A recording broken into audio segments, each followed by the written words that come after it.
This is a little video of how I set up bleeding of a Daihatsu Hijet. As you can see, first off, I've got the van jacked up on the front. Try and get the top front a little bit higher than the rear. And then what I do is I put a watering can trapped in the side door there.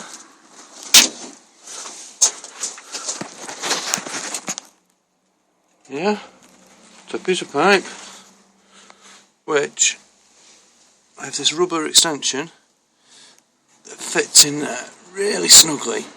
Yeah, and then I start filling the container from the top, and then you bleed from this point here. This is an LPG one, so I also put a pipe clamp around some of these hoses and mess with this. If you keep it on hot, then water can flow through there.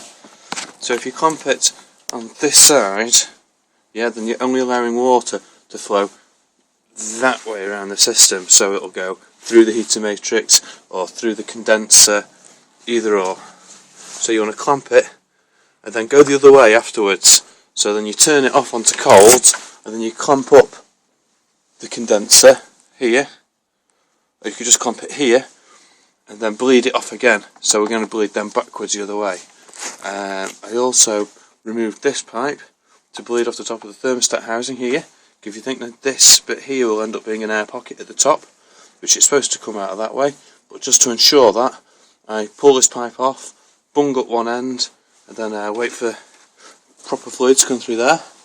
Another place that I bleed from is back here. See this pipe on this hex nut? That comes from the top, from the back of the cylinder head here, and it also, the pipe that way, goes to the idle control valve. So by taking this pipe off, you can ensure that you're getting water from the idle control valve, so it runs properly afterwards, and you've not got an air pocket in there, and also from the back of the cylinder head. And the other place I then bleed from as well is here on the radiator. See this fitting here? That goes to a pipe which goes to the heater matrix, to the top of the heater matrix. So if you remove that, you should get all of the air out of the heater matrix and then water spewing out if you've not got any airlocks.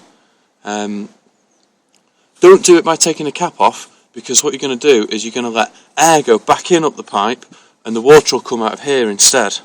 Because the heater matrix is further up the van, it's about here somewhere in the van. So it's actually above this point.